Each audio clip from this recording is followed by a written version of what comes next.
اس کے لیے تو موت تک نفس اور شیطان سے جھگڑا ہے، لیکن جو اس کو کرتا ہوا نکل گیا وہ اپنی جوانی میں سرسبز و شاداب ہوگا، وہ اپنے بڑھاپے میں سرسبز و شاداب ہوگا، وہ اپنی تجارت میں لوگوں کے بدلنے کا ذریعہ بنے گا، وہ اپنی عمارت میں لوگوں کے بدلنے کا ذریعہ بنے گا۔ اب یہاں جتنے لوگ بیٹھے ہیں سب یہ کہہ رہے ہیں یار ہم ایک ایسے معاشرے میں رہنا چاہتے ہیں جو معاشرہ ایک سرسبز و شاداب معاشرہ ہو، اس میں سچ ہو، اس میں جھوٹ نہ ہو، اس میں لوگ ایک دوسرے کی عزت کریں، اس میں لوگ آپس میں محبت سے رہیں، اس میں حلال کمائی ہو، اس میں عورتیں پردے میں ہوں، اس میں فلاں فلاں فلاں فلاں۔ کون نہیں چاہتا؟ سب چاہتے ہیں جی، ہے جی، سب چاہتے ہیں، بالکل سب چاہتے ہیں۔ استاد یہ چاہتے ہیں کہ طلباء ان کی عزت کریں، کون استاد یہ نہیں چاہتا؟ طلباء یہ چاہتے ہیں استاد ان کو صحیح سبق پڑھائیں، ان کی صحیح تربیت کریں، کون طالب علم یہ نہیں چاہتا؟ تو اللہ جل شانہ نے استاد کی مرضی کی ساری چیزوں کو طلباء کا دین بنا دیا، اور طلباء کی مرضی کی ساری چیزوں کو استاد کا دین بنا دیا۔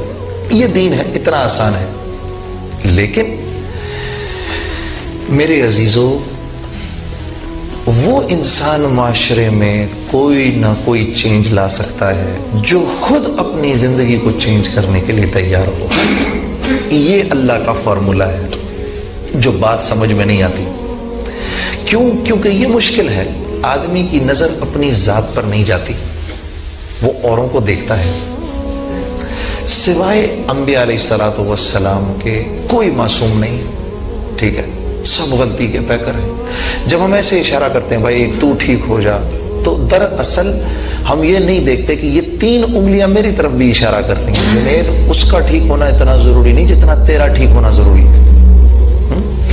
تو جب آپ اپنی ذات کو ٹھیک ہونے کے لیے، آپ اپنی ذات کی تربیت کے لیے اپنے آپ کو پیش کریں گے، تب اللہ جل شانہ آپ کو اوروں کی ہدایت کا ذریعہ بنائیں گے۔ یہ ایسے ہی ہے کہ یہاں کالج میں آپ لوگوں نے اپنے آپ کو پیرامیڈکس کے سبجیکٹ میں ٹریننگ کے لیے پیش کیا ہے۔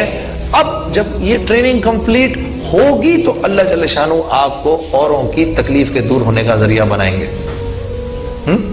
یا میں اگر باہر ہی کھڑا ہو جاؤں ڈاکٹر بنے بغیر، میں لوگوں سے کہوں ابھی میں تمہارے مرض کا علاج کرتا ہوں، تو میں کیا مرض کا علاج کر سکوں گا؟ نہیں کر سکوں گا۔ ہاں میڈیکل کالج میں، پیرامیڈکس کے کالج میں اپنے آپ کو ڈالوں گا، یہاں پر جو یہاں کی جو نالج ہے اس کو سیکھوں گا۔ جب سیکھ لوں گا کسی نہ کسی درجے میں مجھے چیز آ جائے گی، پھر اللہ مجھے استعمال کرے گا اپنے بندوں کی فلاح کے لیے۔ اللہ کا معاملہ یہ ہے۔ یہ بات ہمیں دنیا کے معاملے میں تو سمجھ آتی ہے، دین کے معاملے میں سمجھ نہیں آتی۔ ہم ہر ایک کو ٹھیک کرنے کے چکروں میں ہیں۔ یہاں ابھی کسی کو کھڑا کرو، وہ آپ کو بتائے گا مسلمان ایسے ہیں، مسلمان ایسے ہیں، مسلمان ایسے ہیں، مسلمان یہ بھی ہے، مسلمان یہ بھی ہے، مسلمان یہ بھی ہے، 50 اور گنوائے گا۔ تو یہ کس کو نظر نہیں آ رہا؟ اس سے تو مسئلہ نہیں حل ہوگا نا۔ مسئلہ تو یوں حل ہو کہ ہم یہ پتہ چلے ہمیں کہ اس کا حل کیا ہے۔ اس انبیاء علیہ الصلوۃ والسلام معاشرے کے مسائل کا حل لے کر آتے تھے۔ یہ میرا تمہارا کام ہے۔ بحیثیت مسلمان ہم نے اس معاشرے اور ساری انسانیت میں جتنے بھی معاشرے ہیں اور جتنے بھی لوگ ہیں، ان سب کی فلاح کا فارمولہ میں نے، آپ نے دینا ہے سب کو۔ میں اور آپ اس کام کے لیے آئے ہیں اس دنیا میں، اس کام کے لیے ہمیں اور آپ کو بہترین امت کہا اللہ ہے۔ حضرت ربیعہ بن عامر رضی اللہ تعالیٰ عنہ بڑے جلیل القدر صحابی تھے، رستم کے دربار میں پہنچے تو رستم نے پوچھا تم یہاں کیوں آئے ہو؟ انہوں نے کہا ہم آئے نہیں، ہم تو بھیجے گئے ہیں۔ کنتم خیر امت اخرجت للناس، اس کا مطلب بیان کر دیا ان کو کہ تم بہترین امت ہو کیونکہ تم ساری انسانیت کی طرف بھیجے گئے ہو۔ تو رستم نے پوچھا کہ تمہیں کس نے بھیجا ہے؟ پھر دوسرا جواب دیا، ہمیں اس اللہ نے بھیجا ہے جس نے مجھے اور تمہیں اور اس ساری کائنات کو بنایا ہے۔ کہا اچھا، اس اللہ نے کیوں بھیجا ہے؟ کہا اس لیے بھیجا ہے۔ 3 جواب دیے جو کہ میرے تمہارے لیے، ہر آنے والے مسلمان کے لیے اس دنیا میں راہ عمل ہیں۔ کیا 3 جواب دیے؟ پہلا جواب، اس اللہ نے ہمیں اس لیے بھیجا ہے تاکہ ہم لوگوں کو انسانوں کی غلامی سے نکال کر ایک اللہ کی بندگی میں کھڑا کر سکیں۔ اللہ نے ہم کو اس لیے بھیجا ہے تاکہ ہم لوگوں کے لیے تو موت تک نفس اور شیطان سے جھگڑا ہے، لیکن جو اس کو کرتا ہوا نکل گیا وہ اپنی جوانی میں سرسبز و شاداب ہوگا، وہ اپنے بڑھاپے میں سرسبز و شاداب ہوگا، وہ اپنی تجارت میں لوگوں کے بدلنے کا ذریعہ بنے گا، وہ اپنی عمارت میں لوگوں کے بدلنے کا ذریعہ بنے گا۔ اب یہاں جتنے لوگ بیٹھے ہیں سب یہ کہہ رہے ہیں یار ہم ایک ایسے معاشرے میں رہنا چاہتے ہیں جو معاشرہ ایک سرسبز و شاداب معاشرہ ہو، اس میں سچ ہو، اس میں جھوٹ نہ ہو، اس میں لوگ ایک دوسرے کی عزت کریں، اس میں لوگ آپس میں محبت سے رہیں، اس میں حلال کمائی ہو، اس میں عورتیں پردے میں ہوں، اس میں فلاں فلاں فلاں فلاں۔ کون نہیں چاہتا؟ سب چاہتے ہیں جی، ہے جی، سب چاہتے ہیں، بالکل سب چاہتے ہیں۔ استاد یہ چاہتے ہیں کہ طلباء ان کی عزت کریں، کون استاد یہ نہیں چاہتا؟ طلباء یہ چاہتے ہیں استاد ان کو صحیح سبق پڑھائیں، ان کی صحیح تربیت کریں، کون طالب علم یہ نہیں چاہتا؟ تو اللہ جل شانہ نے استاد کی مرضی کی ساری چیزوں کو طلباء کا دین بنا دیا، اور طلباء کی مرضی کی ساری چیزوں کو استاد کا دین بنا دیا۔ یہ دین ہے، اتنا آسان ہے۔ لیکن میرے عزیزو، وہ انسان معاشرے میں کوئی نہ کوئی چینج لا سکتا ہے جو خود اپنی زندگی کو چینج کرنے کے لیے تیار ہو۔ یہ اللہ کا فارمولا ہے جو بات سمجھ میں نہیں آتی۔ کیونکہ یہ مشکل ہے۔ آدمی کی نظر اپنی ذات پر نہیں جاتی، وہ اوروں کو دیکھتا ہے۔ سوائے انبیاء علیہ الصلوۃ والسلام کے کوئی معصوم نہیں، ٹھیک ہے، سب غلطی کے پیکر ہیں۔ جب ہم ایسے اشارہ کرتے ہیں بھائی تو ٹھیک ہو جا، تو دراصل ہم یہ نہیں دیکھتے کہ یہ 3 انگلیاں میری طرف بھی اشارہ کر رہی ہیں۔ جنید، اس کا ٹھیک ہونا اتنا ضروری نہیں جتنا تیرا ٹھیک ہونا ضروری ہے۔ تو جب آپ اپنی ذات کو ٹھیک ہونے کے لیے، آپ اپنی ذات کی تربیت کے لیے اپنے آپ کو پیش کریں گے، تب اللہ جل شانہ آپ کو اوروں کی ہدایت کا ذریعہ بنائیں گے۔ یہ ایسے ہی ہے کہ یہاں کالج میں آپ لوگوں نے اپنے آپ کو پیرامیڈکس کے سبجیکٹ میں ٹریننگ کے لیے پیش کیا ہے۔ اب جب یہ ٹریننگ کمپلیٹ ہوگی تو اللہ جل شانہ آپ کو اوروں کی تکلیف کے دور ہونے کا ذریعہ بنائیں گے۔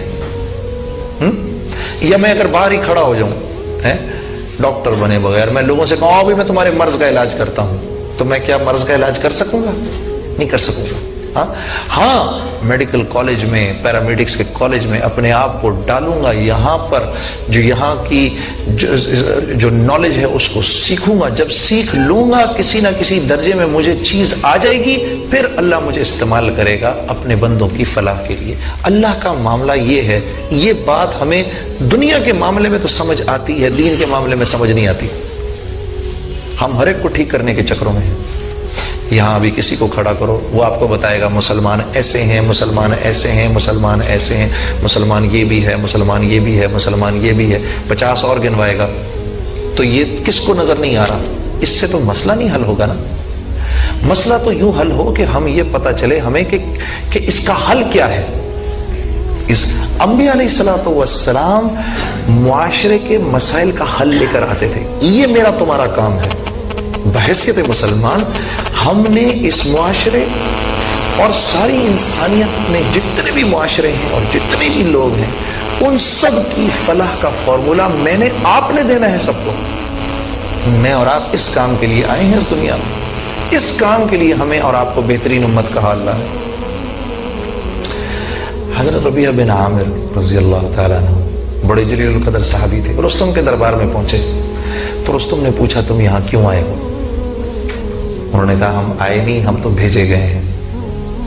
کنتم خیر امت اخرجت للناس، اس کا مطلب بیان کر دیا ان کو کہ تم بہترین امت ہو کیونکہ تم ساری انسانیت کی طرف بھیجے گئے ہو۔ تو رستم نے پوچھا کہ تمہیں کس نے بھیجا ہے؟ پھر دوسرا جواب دیا، ہمیں اس اللہ نے بھیجا ہے جس نے مجھے اور تمہیں اور اس ساری کائنات کو بنایا ہے۔ کہا اچھا، اس اللہ نے کیوں بھیجا ہے؟ کا اس لیے بھیجا ہے، 3 جواب دیے جو کہ میرے تمہارے لیے، ہر آنے والے مسلمان کے لیے اس دنیا میں راہ عمل ہے۔ کیا 3 جواب دیے؟ پہلا جواب، اس اللہ نے ہمیں اس لیے بھیجا ہے تاکہ ہم لوگوں کو انسانوں کی غلامی سے نکال کر ایک اللہ کی بندگی میں کھڑا کر سکیں۔ اللہ نے ہم کو اس لیے بھیجا ہے تاکہ ہم لوگوں کو دنیا کی مشکلات سے نکال کر اسلام کی وسعتوں میں داخل کر سکیں، تاکہ ہم لوگوں کو ظالموں کی بے اعتدالیوں سے نکال کر اسلام کے عدل میں کھڑا کر سکیں۔ ہم اس لیے بھیجے گئے ہیں۔ یہ 3 کام ہیں ہمارے، یہ ہمارے اس دنیا میں آنے کا مقصد ہے۔ یہ مقصد ڈاکٹر کے آنے کا بھی ہے، انجینئر کے آنے کا بھی ہے، پرنسپل کے آنے کا بھی ہے، اسٹوڈنٹ کے آنے کا بھی ہے، ٹیچر کے آنے کا بھی ہے، تاجر کے آنے کا بھی ہے، یہ بادشاہ کے آنے کا بھی ہے۔ لا الہ ہے کیا؟ سب سے پہلے تو میری اپنی ذات کی نفی ہے، میرے اپنے نفس کی نفی ہے، وہ مجھ سے ہوتی نہیں، کیونکہ اپنے آپ کو میں پرفیکٹ سمجھتا ہوں۔ ایک ہمارے بزرگ تھے، ان سے کسی نے پوچھا بھائی لا الہ کا مطلب کیا ہے؟ لا الہ الا اللہ کا مطلب کیا ہے؟ انہوں نے کہا لا الہ الا اللہ کا مطلب ہے اے اللہ میں میری من چاہی نہیں پہ نہیں چلوں گا، رب چاہی پہ چلوں گا۔ من چاہی پر نہیں چلوں گا، رب چاہی پر چلوں گا۔ اب یہ کیسے کروں میں؟ یہ تو مانتا ہی نہیں دل اس بات کو، مجھ سے بڑا تو افلاطون ہے ہی کوئی نہیں۔ میں کیسے اپنی منمانی چھوڑ کر کے جنید جمشید کے بتانے پر چلوں، یا مولوی طارق جمیل کے بتانے پہ چلوں، یا فلانے کے بتانے پہ چلوں، یا فلانے کے بتانے پہ چلوں؟ میں تو خود سب سے بڑا افلاطون ہوں۔ اس چیز نے شیطان کو مروا دیا۔ جب اللہ نے کہا نا سجدہ کرو آدم کو، تو اس نے کہا یہ مٹی کا بنا ہوا کل کا بچہ، میں اس کو سجدہ کروں؟ میں آگ کا بنا ہوا؟ سجدے کے لیے 100 سال فرشتے حضرت آدم کے سامنے پڑے رہے سجدے میں، 100 سال۔ یہ 100 سال تک منہ پھیر کے کھڑا رہا، میں نہیں کروں گا۔ اللہ نے موقع دیا، ابھی بھی کر لو، ابھی بھی کر لو، ابھی بھی کر لو، ابھی بھی کر لو، 100 سال کا موقع دیا۔